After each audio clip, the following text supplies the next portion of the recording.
नमस्कार दोस्तों, स्वागत है आपका गरवाइएस के यूट्यूब प्लेटफॉर्म पे।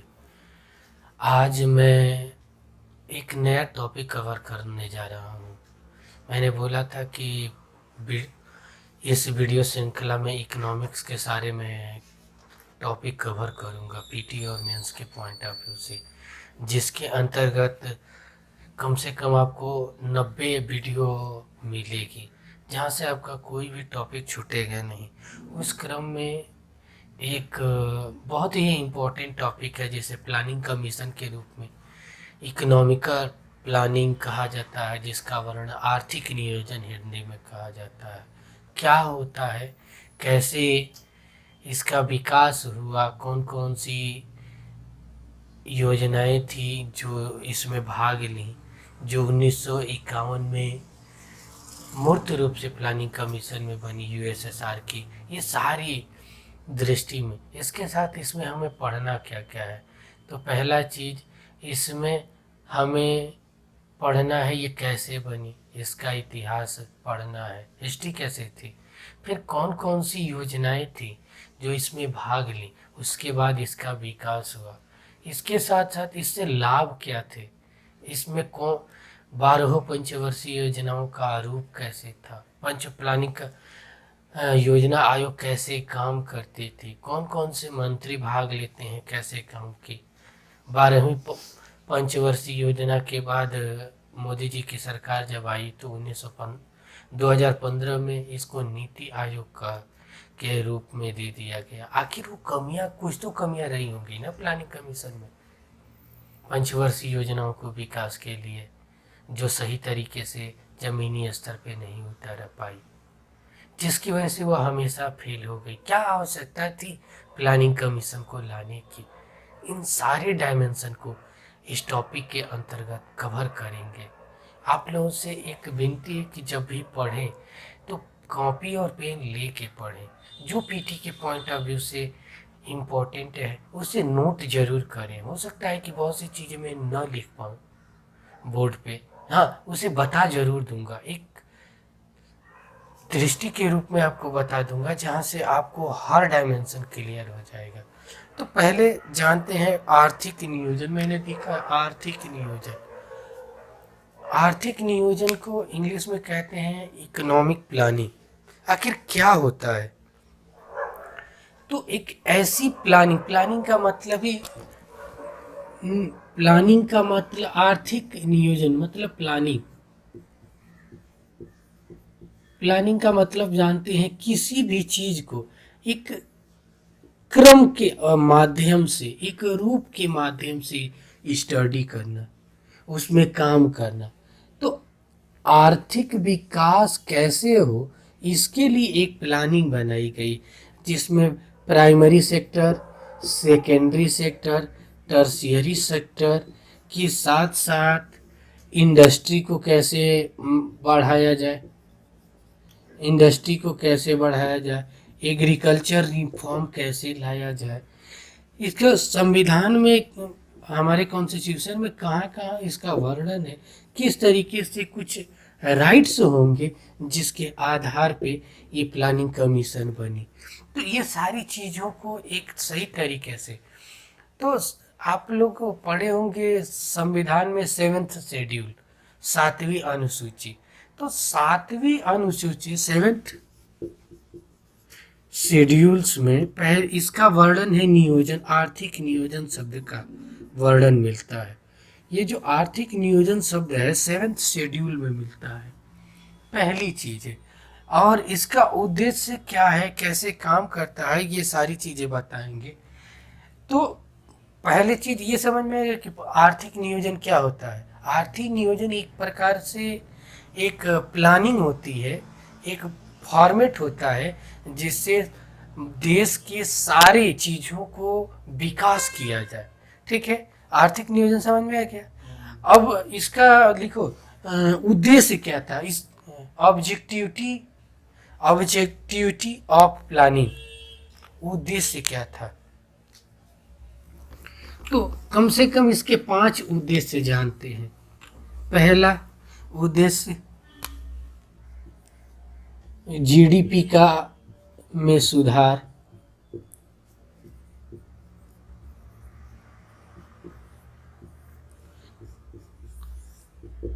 इंडस्ट्री उद्योगों का इंडस्ट्री एवं और कृषि क्षेत्र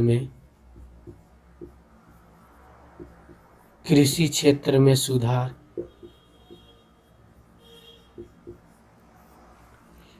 तीसरा, देश में इकोनॉमिकल डेवलपमेंट, देश में आर्थिक विकास।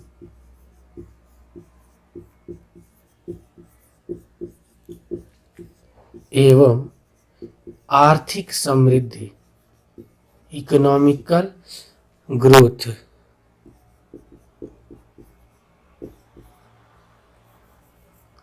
आर्थिक समृद्धि को में सुधार करना।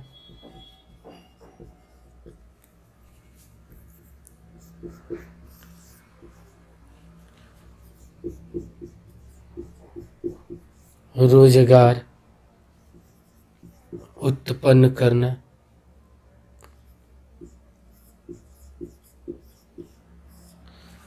रोजगार उत्पन्न करना। पांचवा, इन्वेस्टमेंट एंड निवेश एवं पूंजी बढ़ावा देना। मतलब इन्वेस्टमेंट एंड कैपिटल को इंक्रीज कैसे किया जाए, ये इसके 5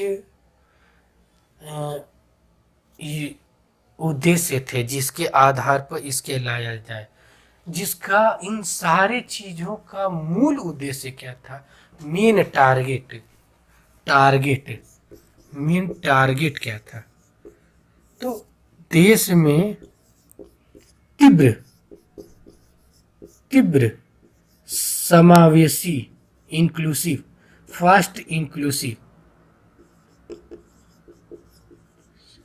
तीव्र समावेशी विकास को बढ़ावा देना।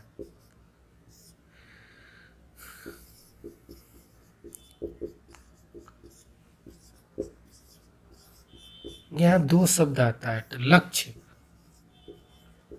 लक्ष्य और उद्देश्य। एक को लक्ष्य और उद्देश्य में अंतर क्या होता है, तो टारगेट एक होता है हमारा, जैसे हमारा उद्देश्य लक्ष्य एक है कि यूपीएससी क्लियर करना, टारगेट है ये मेरा कि किसी तरीके से उसमें फाइनल लिस्ट में सिलेक्शन लेना, ये टारगेट है। जबकि इसके साथ सारे चीज़ों को पढ़ना मेरा उद्देश्य है, जिससे ज़्यादा से ज़्यादा विकास हो सके। जैसे ये इसके उद्देश्य है, आर्थिक नियोजन का, इकोनॉमिक्स प्लानिंग की ये उद्देश्य है, जबकि ये देश का तीव्र और समावेशी विकास क्या है, इसका मूल टारगेट है। तो 2 शब्द हैं, टारगेट और आर्थिक विकास। समझ में आया दोनों में क्या अंतर है? ठीक है, तो अब ना ये लिखो, आर्थिक नियोजन के हिस्ट्री है ना, भारत में आर्थिक नियोजन का इतिहास, history of economic planning in India, Bharat में आर्थिक नियोजन का इतिहास। भारत में आर्थिक नियोजन का इतिहास नहीं अलग है।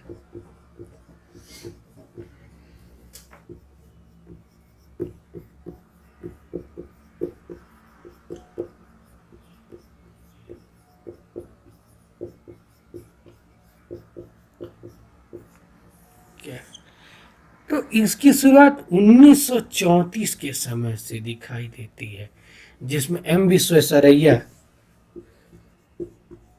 एक व्यक्ति थे जिन्होंने अपनी पुस्तक economic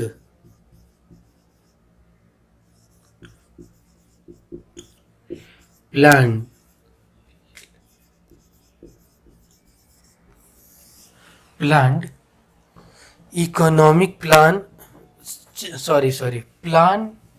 economy of India,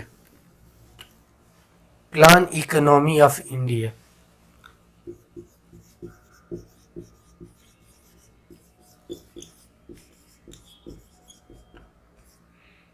of India, India में भारत के विकास के संदर्भ में पहली बार एक मॉडल दिए 10 वर्षीय। ये जो मॉडल था 10 साल का था, 10 इयर्स के लिए था। इसका टारगेट उद्देश्य क्या था?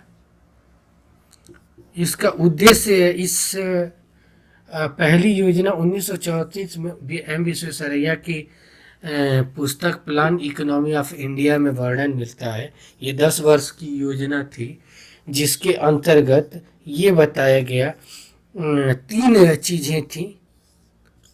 पहला, जीडीपी में सुधार करना,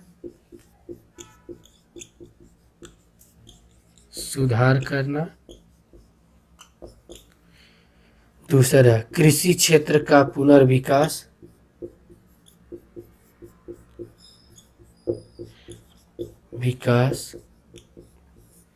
तीसरा निवेश और पूंजी का निर्माण करना।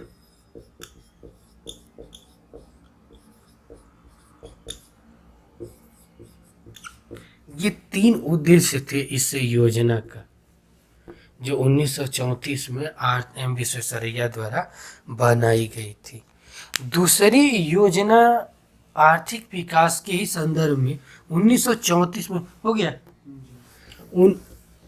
दूसरी योजना जो भारत के विकास के लिए गठित की गई थी वो 1934 में ही की गई थी, लेकिन उसमें कई लोग थे। ठीक है, एक बोर्ड द्वारा गठित की गई, जिस बोर्ड का नाम फिकी है, FICCI, जिसमें भारत के पूंजीपति लोग मिलकर बनाए थे। और पहली बार यही योजना थी जो प्लानिंग कमीशन की सिफारिश की थी। तो यदि पूछता है कि ये पीटी में ना फैक्ट देता है कि कौन सी योजना प्लानिंग कमीशन को आधार देने की मांग की, तो आज़ाद हम 47 में हुए, 50 में या प्लानिंग कमीशन बना, लेकिन 1934 में ही यूएसएसआर में पहली बार इस योजना का जो प्लानिंग कमीशन पंचवर्षीय योजना थी ये यूएसएसआर में चलती थी। वहाँ से इन पूंजीपतियों ने सीखा कि इस योजना को क्यों ना हम भारत में लागू किया जाए। तो फीकी का फुल फॉर्म पहले लिख लो, federation of Indian chambers of commerce and industry, federation of Indian chambers of commerce and industry. ये पहली योजना थी जो यूएसएसआर के मॉडल पे भारत में भी प्लानिंग कमीशन लाने का आधार तैयार की थी 15 साल पहले, अंग्रेजों के शासनकाल में रहते हुए। बहुत ही इम्पोर्टेंट टॉपिक है, स्टेट पीसीएस के लिए तो है ही, यूपीएससी में ये लाइन सीधे सीधे डाल देगा। और वहाँ पे आदमी ये सोचने लगता है ना कि आई तो ये भारत में 5 वर्षीय योजना तो 50 में लागू हुई, तो आदमी ना इस पे ध्यान नहीं देता है, वहीं पे गलती कर देता है। सर डाउट है, जैसे ये जो फिक्की है ये प्राइवेट था कि गवर्नमेंट? एक प्राइवेट बोर्ड था जिसमें बहुत से पूंजीपतियों का बोलबाला था और सभी लोग मिलकर इस चीज का निर्माण किए थे। अच्छा, तो ये लागू हुआ था कि नहीं हुआ था? लागू बाद में हुआ था, एक सुझाव था सरकार के सामने कि इस तरीके से बनाया जाए। ठीक है, ये दूसरी योजना थी जिसे फीकी के द्वारा पहली बार योजना आयोग की मांग की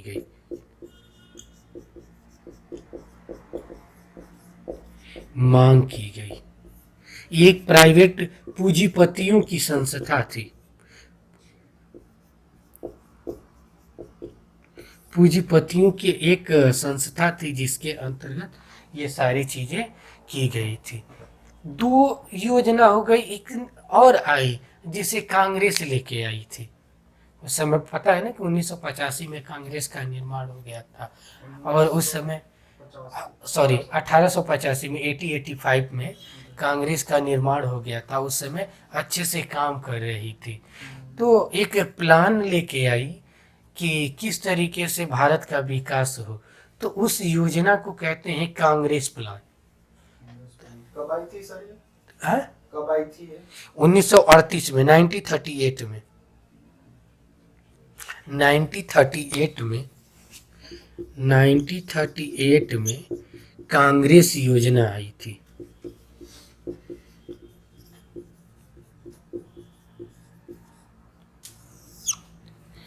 कांग्रेस पार्टी, इसमें इसका उद्देश्य क्या था? तो इसके 3 उद्देश्य थे। उद्देश्य लिखो, इकोनॉमिकल डेवलपमेंट को बढ़ाना, आर्थिक विकास को बढ़ाना, कृषि और उद्योग क्षेत्र में सुधार लाना, भारतीयों को अपने तरीके से विकास के अवसर प्रदान करना। हाँ, एक चीज और, ये योजना किसकी अध्यक्षता में बनी थी, ये भी बहुत इम्पोर्टेंट है। तो ये योजना पंडित जवाहरलाल नेहरू की अध्यक्षता में बनाई गई थी। कांग्रेस योजना पंडित जवाहरलाल नेहरू की अध्यक्षता में बनाई गई थी। ये इम्पोर्टेंट होता है। इन सब में एक और योजना है जिसे बॉम्बे प्लान कहते हैं। आई थी 44-45 में, इसकी रिपोर्ट आई थी।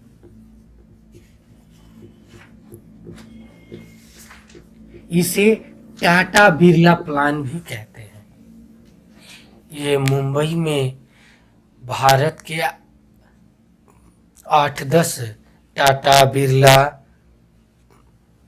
लाल श्रीराम, कस्तूरी भाई, लाल भाई जैसे भारत के 8 उद्योगपतियों द्वारा मिलकर बनाई गई योजना है।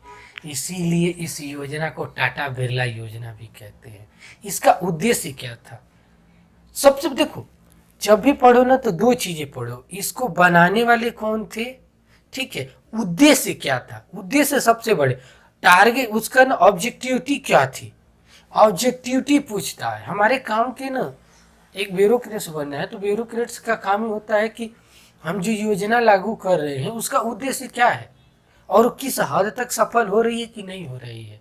2 चीजें बहुत इंपॉर्टेंट है। तो इसके अंतर्गत इसका उद्देश्य लिखो क्या था। पहला, एग्रीकल्चर से सेक्टर में रिफॉर्म लाना। सर ये आया कब था? 1944 से 45 में ये प्रकाशित हुई थी। इसे टाटा बिरला प्लान भी कहा जाता है। लिख देते हैं, बिरला प्लान भी कहा जाता है। 1944-45 में लाया गया था। इसमें भारत के 8 पतियों ने मिलकर बनाया था। इसका ये मुंबई में बना था। इसका जो हेडक्वार्टर था, जो स्थान था, मुंबई में बना था। ये सारी चीजें हो गई टाटा बिरला प्लान का। अब देखो, इसका उद्देश्य इंपॉर्टेंट है। पहला उद्देश्य क्या है? एग्रीकल्चर में सुधार लाना। दूसरा उद्देश्य है इंडस्ट्री क्षेत्र को इम्प्रूव करना।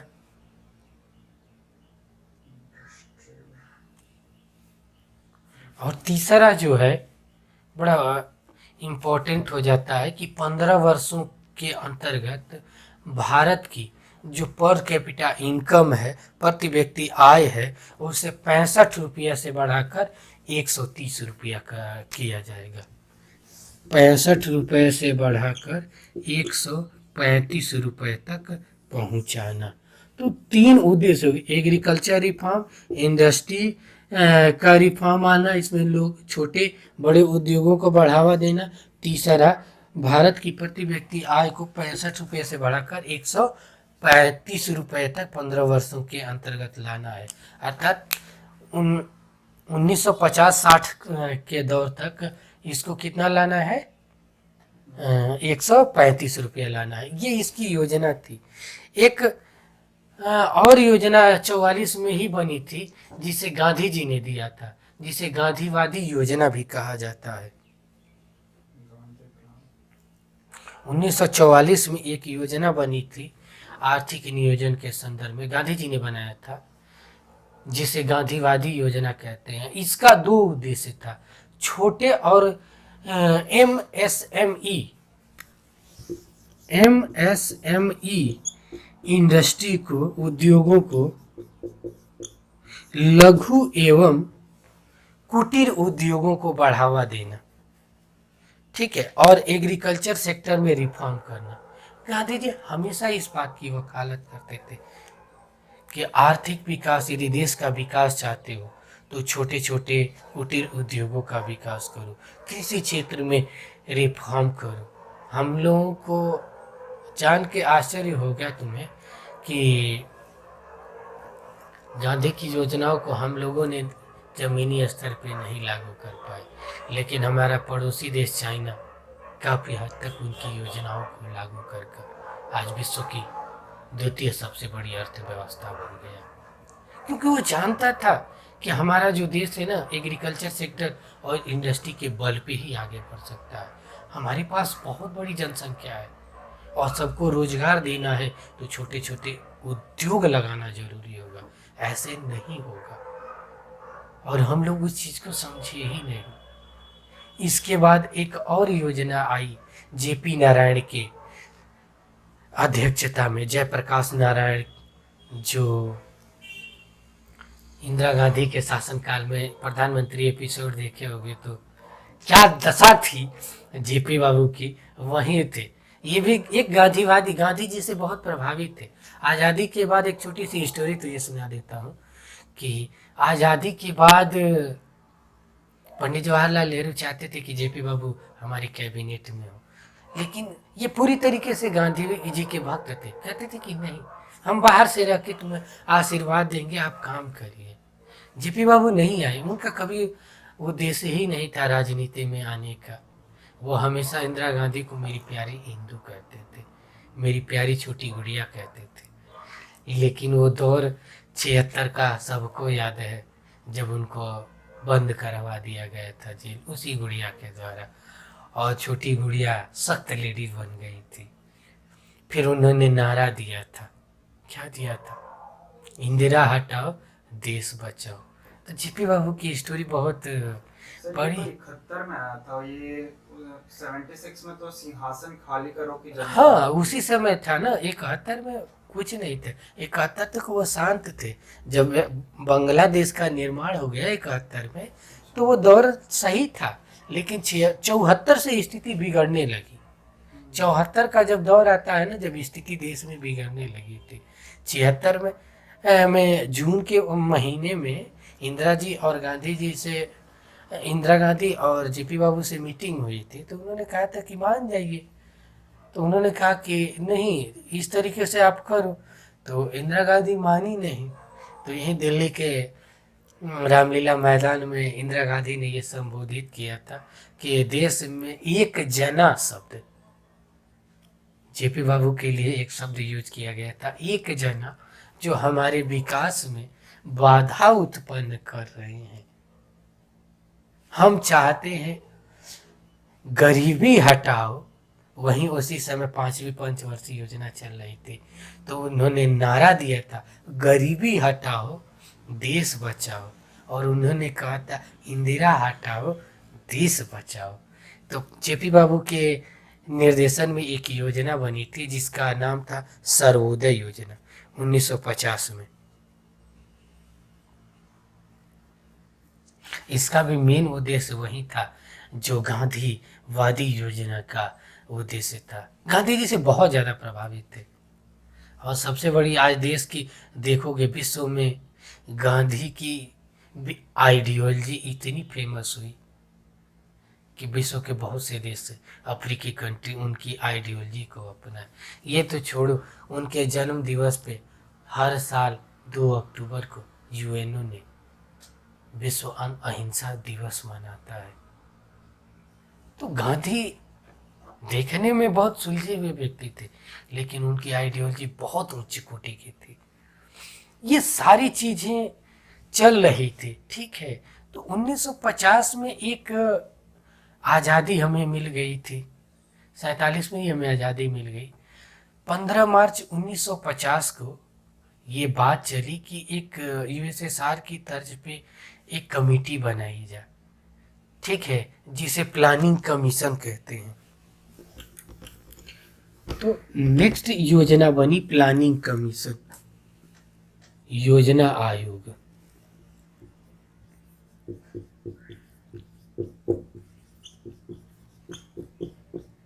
योजना आयोग यह एक नॉन मतलब गैर संवैधानिक संस्था है, एक ऐसी संस्था जिसका वर्णन संविधान में नहीं मिलता, हमारे कॉन्स्टिट्यूशन में नहीं होता। इसके जो अध्यक्ष होते हैं पीएम होते हैं, तथा इसके जो सदस्य होते हैं वह कैबिनेट स्तर के मिनिस्टर होते हैं, कैबिनेट मिनिस्टर होते हैं, मिनिस्टर ऑफ इंडिया होते हैं। इसका काम यही होता है कि देश में एक परिषद बनी थी NDC, नेशनल डेवलपमेंट काउंसिल, ठीक है, नेशनल राष्ट्रीय विकास परिषद, जिसके तहत ये प्लानिंग कमीशन को लाया गया था। तो ये भी पूछता है कि योजना आयोग किस पद काउंसिल किस आधार पे लाया गया था, तो किसके आधार पे लाया गया था, जिसमें केसी नियोगी का बहुत बड़ा योगदान है। यही आगे चलकर हमारे फर्स्ट फाइनेंस वित्त अध्यक्ष भी बने, ठीक है, जिसका वर्णन वित्त आयोग का आर्टिकल हमारे 280 में वर्णन मिलता है। तो केसी नियोगी फर्स्ट वित्त आयोग के अध्यक्ष थे, बहुत उच्च कोटि के अर्थशास्त्री थे, जिन्होंने ये दिया था एनडीसी के तहत प्लानिंग कमीशन का प्रारूप को। जिसके एक चीज और इसमें पीटी के पॉइंट ऑफ व्यू से है, ये तो तुम जानते हो ना कि भारत में जो वित्त वर्ष काम करता है, वित्त वर्ष ये फाइनेंशियल ईयर कब से कब तक काम करता है, 1 अप्रैल से 31 मार्च तक, ठीक है, 1 अप्रैल से 31 मार्च तक हमारा फाइनेंस ईयर होता है। अब तो ये चीज हो गई कि यूएसएसआर के तर्ज पर हमारे देश में पंचवर्षीय योजना लागू गई, 5 ईयर, इसको इंग्लिश में 5 ईयर प्लान भी कहते हैं, जो 15 मार्च 1950 को इसका निर्माण हुआ, और ये 5 ईयर प्लान 1 अप्रैल 1951 से लागू हुई। तो इसका एक मैं ट्रिक बताऊंगा। अब तक 12 पंचवर्षीय योजना, मतलब 12 5 ईयर प्लान बना, ठीक है, बीच में अकाल पड़ा, युद्ध हुआ, आर्थिक परिदृश्य बदले, तो इसमें 7 1 ईयर भी योजनाएं बनी है। तो इसमें 2 चीजें लिख लेना, 12 5 ईयर प्लान हुए तथा 7 1 ईयर।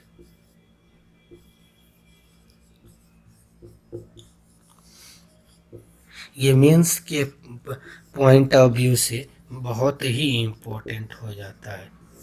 यहाँ से ये पॉइंट मीन्स के पॉइंट ऑफ व्यू से इम्पोर्टेंट होगा, तो हमें ना इसके सोचना होगा। तो इसमें ये सोचना होगा कि योजना आयोग का उद्देश्य क्या था, या योजना आयोग का कार्य क्या था। तो पहला लिखो, योजना आयोग का कार्य, function of planning commission, function of planning commission.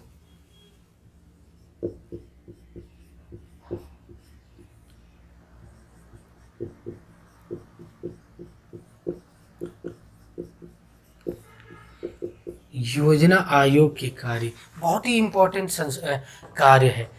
देखो, जब पंचवर्षीय योजना बनी थी ना, तो हमारा जब देश आज़ाद हुआ था, तो ये तो देखे ही हो प्रधानमंत्री एपिसोड में कि किस तरीके से खराब दशा थी। पहला, देश में इतना विभाजन हुआ था, 562 रियासतों को मिलाने की वजह से सारे लोग अपनी आइडियोलॉजी लेके जिंदाबाद मुर्दाबाद कर रहे थे। ये तो मुद्दा था ही। देश में पैसे का अभाव था। तीसरा, लोगों के पास ज्ञान का अभाव, साक्षरता रेट भी बहुत कम था। ठीक है, नई तकनीकी का अभाव था, हर चीज का अभाव था। उसके बावजूद भी हमारे पड़ोसी देशों से अड़चने थे। इन सब के बीच में पंडित जी के सामने सबसे बड़ी समस्या ये आई कि कौन सा ऐसा मॉडल लाया जाए। हमारे पास तकनीकी भी सब कुछ कमी थी। कौन सा ऐसा मॉडल लाया जाए कि हम दिल्ली में बैठे और एक गांव तक पहुंचाएं। तो इस योजना को विकास के लिए ही 5 ईयर प्लान आया। इसका मूल उद्देश्य क्या था, मेन टारगेट क्या था? टारगेट लिख लेना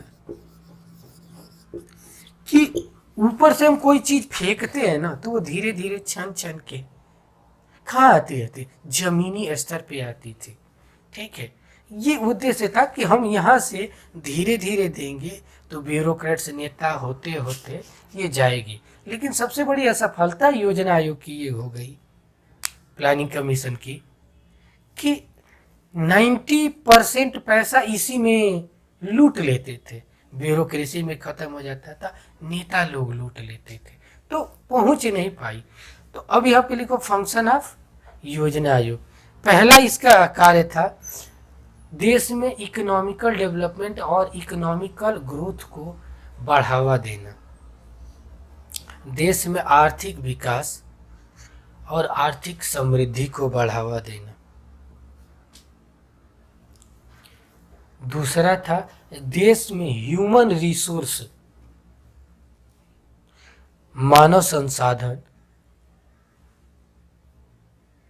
एवं निवेश को बढ़ावा दिया जाए, इन्वेस्टमेंट को बढ़ावा दिया जाए।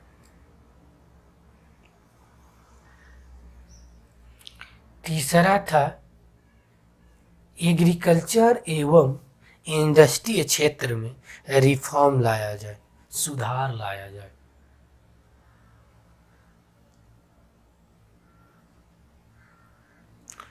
और प्रत्येक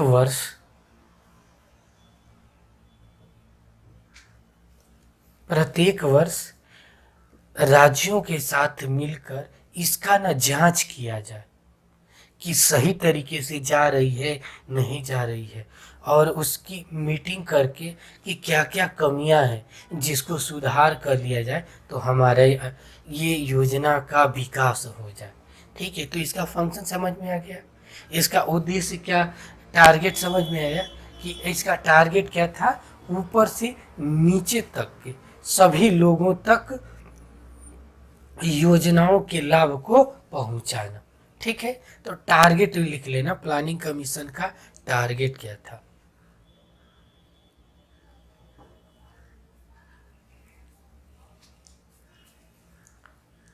अब ना कुछ पीटी फैक्ट्स चीजें लिख लो।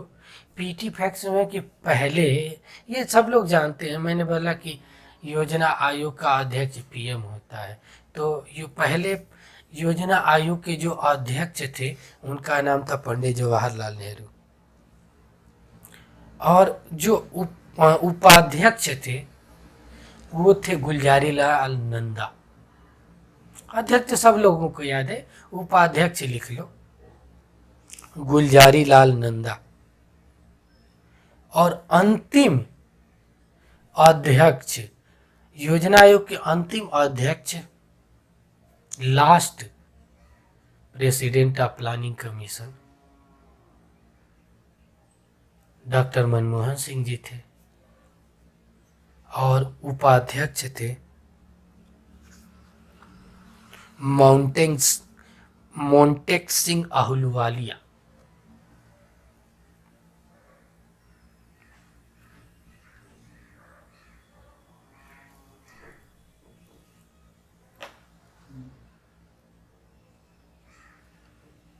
ठीक है, एनडीसी के बारे में थोड़ा सा बताया था ना कि नेशनल डेवलपमेंट काउंसिल क्या थी, तो उसका काम कैसे होता है, तो एनडीसी का बॉडी कैसे काम करती थी, वो थोड़ा सा जान लो।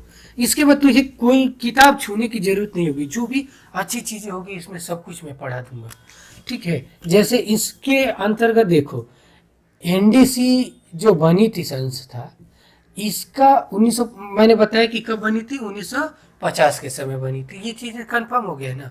इसका जो अध्यक्ष होता है वो पीएम होता है, प्लस कैबिनेट मिनिस्टर होते हैं, कैबिनेट मिनिस्टर होते हैं। इसके साथ साथ राज्यों के सीएम, जबकि केंद्र शासित प्रदेशों के गवर्नर, प्रशासक इसके साथ मिलकर काम करते थे।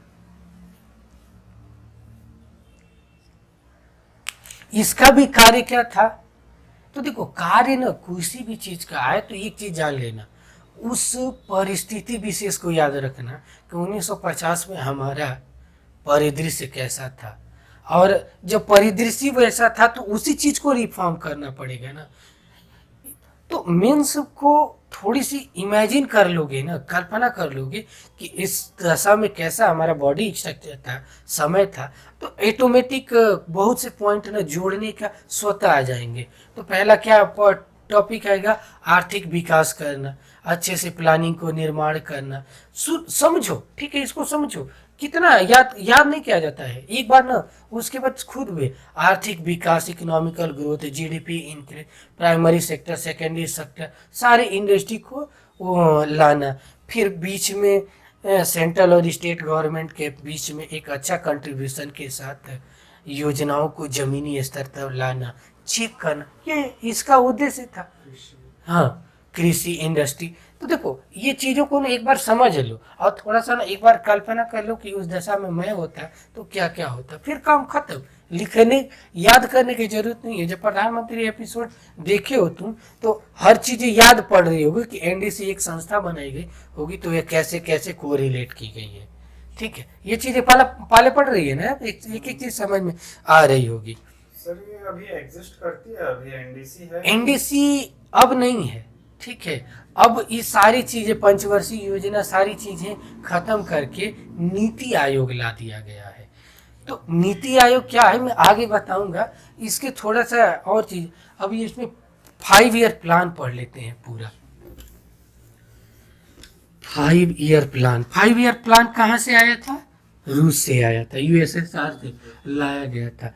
ये 5 वर्ष के अंतर्गत एक रोड मैप तैयार किया जाता है कि हमको जैसे 2.5 जीडीपी से 4.5 तक पहुंचना है।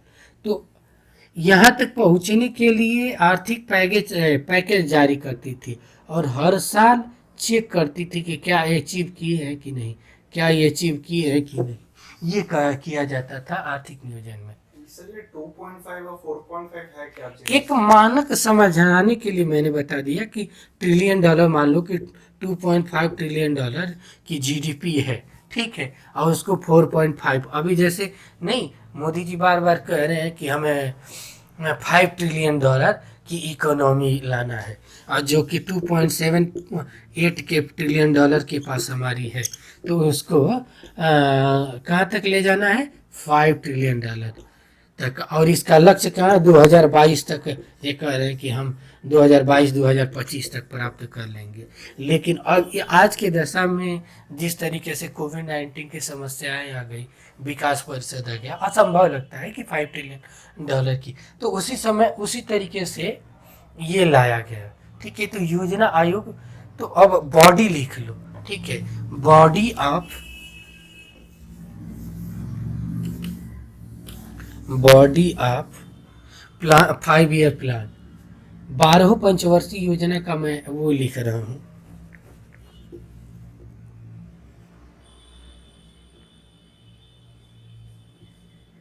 पहली पंचवर्षीय योजना थी 1951 से कहाँ तक होगी, 56 तक, ये 5 साल हो गया। दूसरी हो गई 56 से 61 तक, तीसरी 61 से 66 तक। सर एक डाउट है हाँ बोलो। कि जैसे ये जो 5 साल के जैसे हमारी गवर्नमेंट रहती है, तो ये क्या गवर्नमेंट के साथ चलेगी कि जी हाँ, उसके अलग इसी भी के चल सकती आधार है? पे चलेगी। यदि बीच में गवर्नमेंट गिर जाती है तो हाँ। फिर भी इस योजना को उसी आधार पे उसको क्रियान्वित किया जाएगा, इम्प्लीमेंट किया जाएगा। पर जो नई गवर्नमेंट है वो तो उसको चेंज कर देगी, तो फिर हाँ, कैसे? उसमें देखो, ये योजना को चेंज नहीं करेगी, इसमें अमाउंट है वो चेंज कर सकती है। उसमें जो नई योजनाएं हैं, मनरेगा हो गई, ये सबका चेंजिंग ला सकती है, लेकिन इस चीज को चेंज नहीं करती थी। इसको आमूलचूल चेंजिंग 2015 में मोदी जी ने किया है, नहीं तो उससे पहले सारी सरकारें आती जाती रही, प्लानिंग कमीशन को मानती गई है। ठीक, जी। तो अब इसका लिखो, तीसरी हो गई। अब 66 से 69 तक, 1 ईयर। वो 66 है ना उसके हाँ ऊपर? सॉरी, 66।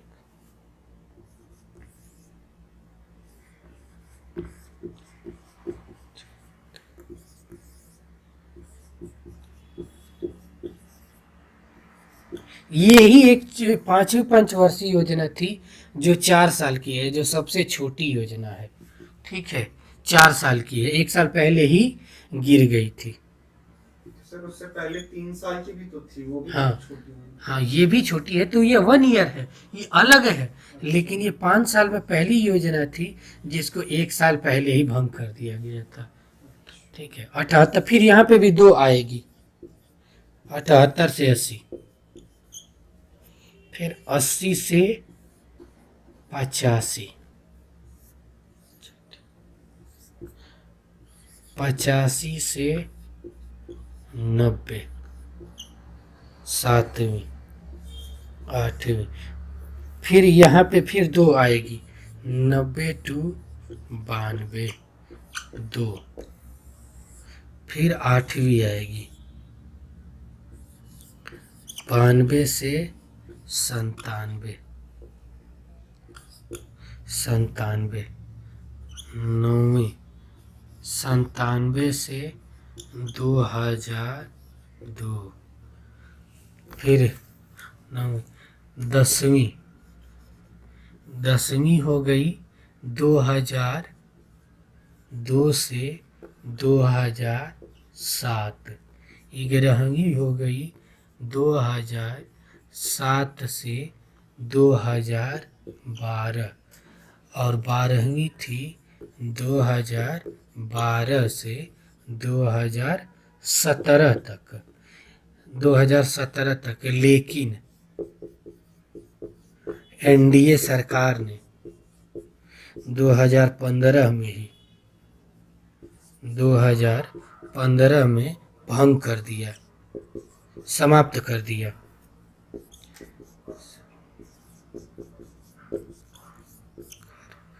नीति आयोग लाया, नीति आयोग लाया, नीति आयोग लगा। ये 12 पंचवर्षीय योजना थे।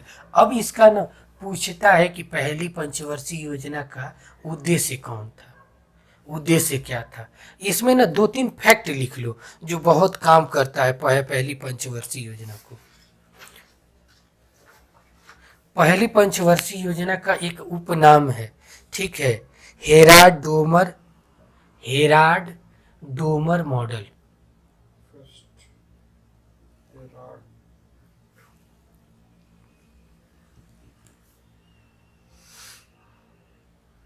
ये कृषि आधारित थी।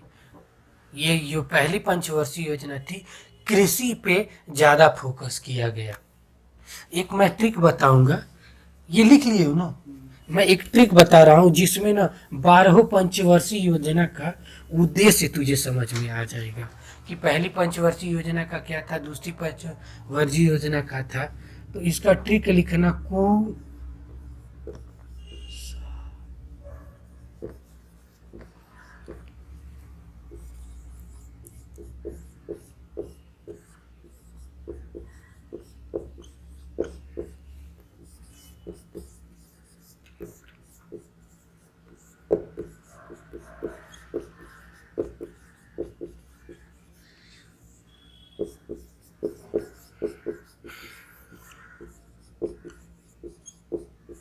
देखो मैंने बोला ना कि पहली योजना थी कृषि थी, ठीक।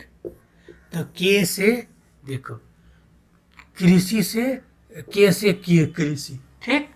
दूसरी योजना उद्योग पे थी, ठीक।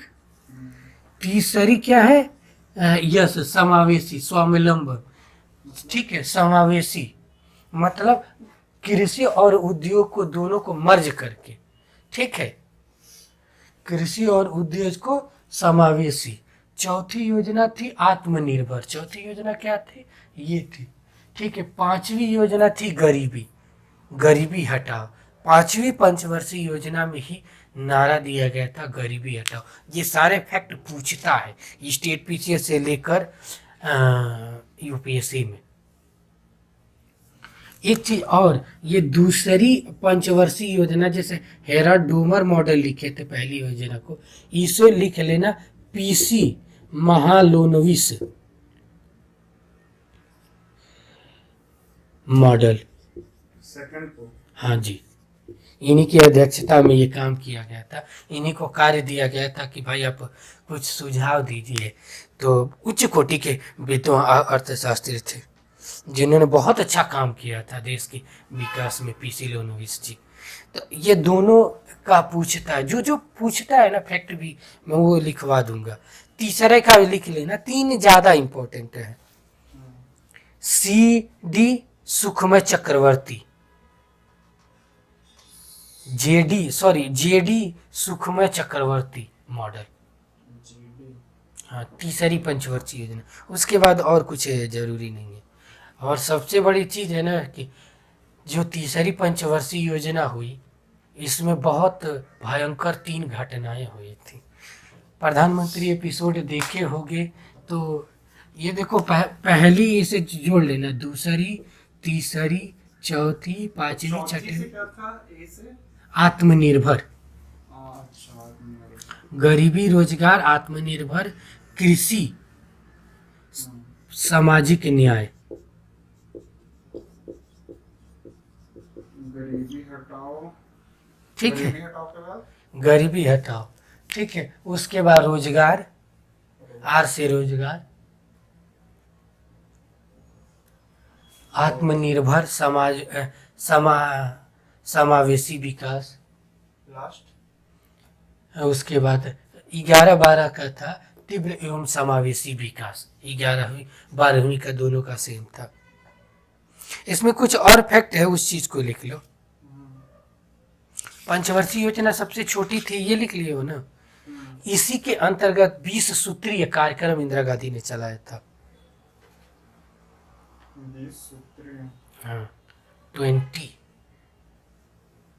ठीक है, बहुत इंपॉर्टेंट है। पीटी के फैक्ट से बहुत इंपॉर्टेंट है।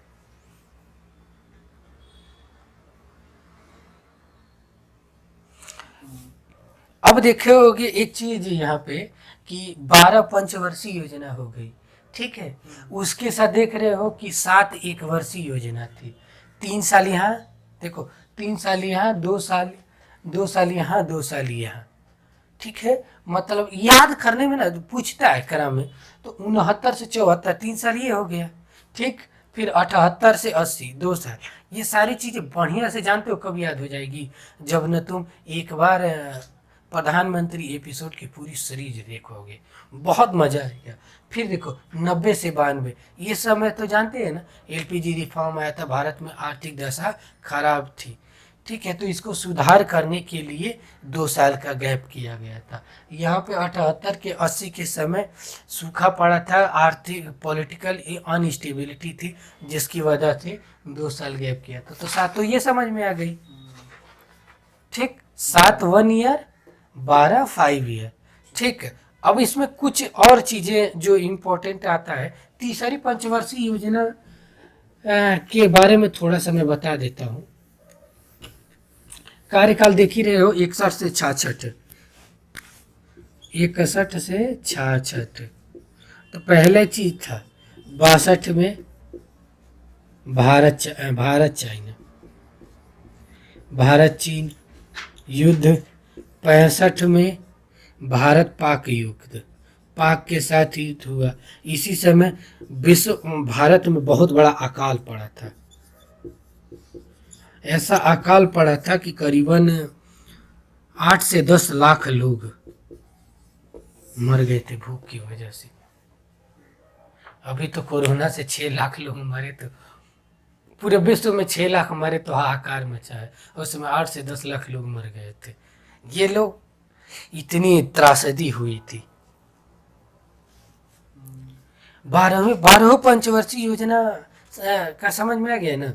अब इसका देखो, इसका ना उपलब्धि क्या थी, अचीवमेंट ऑफ प्लानिंग कमीशन, या नया टॉपिक लिखो, achievement of economical planning, achievement of economical planning, achievement of economical planning. योजना आयोग भारत में नियोजन की उपलब्धि है।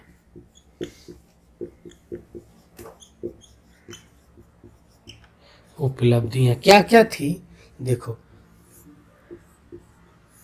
अब अपने से भी चाहोगे ना, इतना चीज देखने के बाद, जब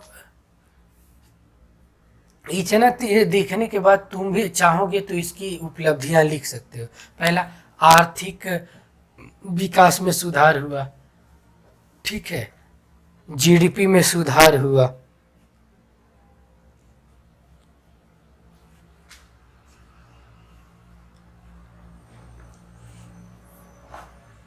जब हमारा देश आज़ाद हुआ था तो हमारा आर्थिक विकास 4.5 था, और इसको 12वीं पंचवर्षीय योजना के तहत 8 पॉइंट तक लाया गया था।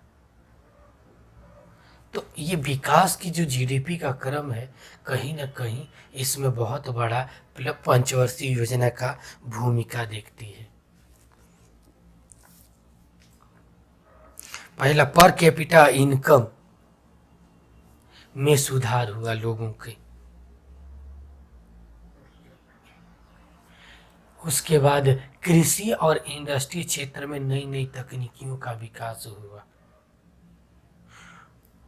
अनेक प्रकार के इंडस्ट्री लाए गए।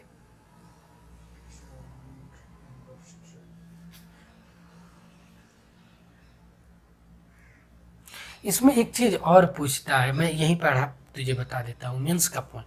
ये पीटी में बहुत कम पूछता है, मेंस के पॉइंट ऑफ व्यू से है कि 1991 में 1991 में जो एलपीजी रिफॉर्म लाया गया था, ठीक है, 1991 का एलपीजी, लिबरलाइजेशन, प्राइवेटाइजेशन, ग्लोबलाइजेशन, सुधार, ये हेडिंग लिखो। देखो, यूपीएससी के मेंस में सारे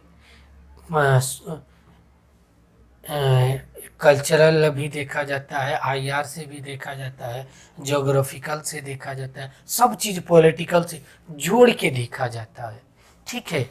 तो पहली चीज़ लिखो, 1992 में, 91 92 में जो एलपीजी लाने का मूल कारण क्या था, रीजन, कौन कौन से वो कारण थे जो ये लाया गया, ठीक है। हर कार्य के पीछे एक कारण होता है, ये तो जानते हो ना। तो 1991 में एलपीजी रिफॉर्म लाने का कारण ये था। पहला लिखो, पॉलिटिकल इनस्टेबिलिटी, राजनीतिक अस्थिरता। राजीव गांधी की मृत्यु के बाद देश में पूरी की पूरी पॉलिटिकल स्टेबिलिटी लाई गई। कोई भी चंद्रशेखर आजाद, चंद्रशेखर सिंह, हमारे बलिया के चंद्रशेखर सिंह, फिर उसमें नरसिंहा राव, ये जोड़ी बटोरी सरकार थी, ठीक है। भ्रष्टाचार का बढ़ावा, तो करप्शन का जो लेवल था बहुत ज़्यादा था। दूसरा कारण लिख लो, करप्शन। हाँ, करप्शन।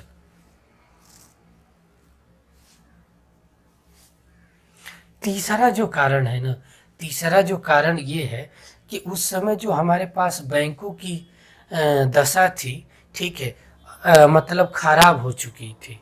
बैंकिंग सेक्टर खराब हो चुकी थी। Conditions of banking system is very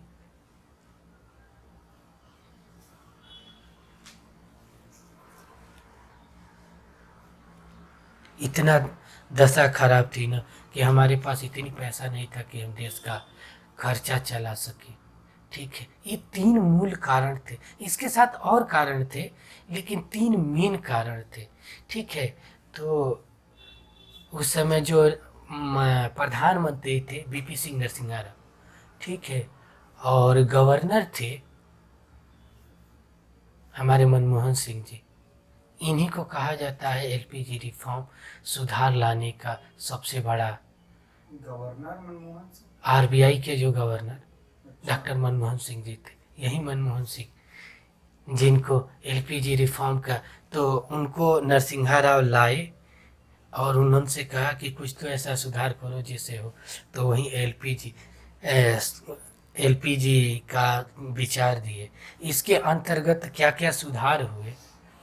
पहला चीज सुधार, टैक्सेशन की चीजें खुल गई, विदेशी कंपनियां आके निवेश करना शुरू की, पूंजी आना शुरू की। इससे पहले बार बार अमेरिका, यूरोपियन यूनियन, रूस, सारे लोग दबाव दे रहे थे। रूस तो उसी समय विघटन हुआ था, तो रूस की दशा एकदम खराब थी। यूरोपियन यूनियन और अमेरिका बार बार कह रहा था कि अपने अंदर रिफॉर्म लाओ, एलपीजी को दो। हम लोग कहते थे कि नहीं, इससे सारी चीज़ें बर्बाद हो जाएंगी, हमारे जो इससे घाटा ये हो जाएगा कि हमारी जो कंपनियां हैं उनकी दशा खराब हो जाएगी, क्योंकि विदेशी कंपनियां आएंगी। जब विदेशी कंपनियां आएंगी तो नई नई तकनीकी लेके आएंगी, तो ज़्यादा सामान बनाएंगी। जब ज़्यादा सामान बनाएगी तो स्वाभाविक है कि लोगों को कम पैसे में अच्छी चीज़ मिलेगी। जब अच्छी चीज़ मिलेगी तो वो सामान खरीदेंगे। कि तुम्हारा 10,000 का टायर का, जैसे मान लो कि भारत में टायर बनाने में 10,000 रुपया लगता है और चाइना इसी टायर को 4,000 में बना देता है, तो बताओ इस टायर को लोग खरीदेंगे कि इस टायर को? इस टायर को खरीदेंगे। तो यही चीजें हुआ। ठीक है, अब उसके बाद ये तो सुधार हो गया। 5 सुधार मैंने बोला कि एलपीजी से क्या क्या सुधार हुआ। तो पहला, तकनीकी का बढ़ावा हो गया। ठीक है, ये मेंस में लिखने के काम आता है, वो बहुत क्वेश्चन आते हैं। ठीक है, तकनीकी का विकास हुआ। ठीक है, विश्व की संस्कृति, विश्व ग्लोबल कल्चरल का विकास हुआ।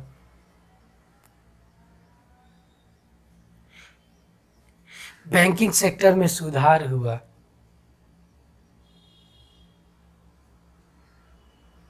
लोगों को ज्यादा लाभ मिलने लगा।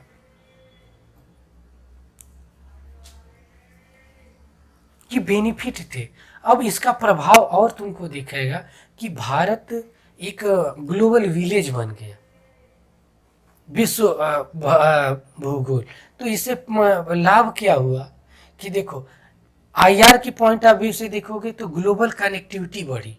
ठीक है, हमारे क्षेत्रीय रीजनल पार्टियों के, जैसे सार्क हो गया, आसियान हो गया, बिम्स्टेक हो गया, तो इन देशों के साथ ना एक कनेक्टिविटी जबरदस्त बढ़ी। उसके साथ साथ जो लोगों को काम करने की सुधार मिला, नई तकनीकी हुई, पर्यावरण में जो घाटा था वो कम हुआ, और कल्चरल जो विकास हुआ वो जबरदस्त हुआ कि आज जितने भी प्रकार के पैंट शर्ट पहनते हो वो एलपीजी के रिफॉर्म का है। ठीक है, जितने प्रकार की ओला, उबर, इस तरीके की जो कंपनियां देख रहे हो, हमारा सुधार हो गया। ये सारी की सारी चीज़ें एलपीजी रिफॉर्म की ही देन है। ये थी सारी चीज़ें 1991 से। अब नेक्स्ट वीडियो में मैं कोशिश करूंगा कि नीति आयोग की सारी चीज़ों को डिटेल से डिस्कस करूंगा। तो 1951 का जो प्रभाव था वो पूरा हो गया। तो इसे ख़त्म करते हैं, नेक्स्ट में नीति आयोग बताऊंगा। Thank you.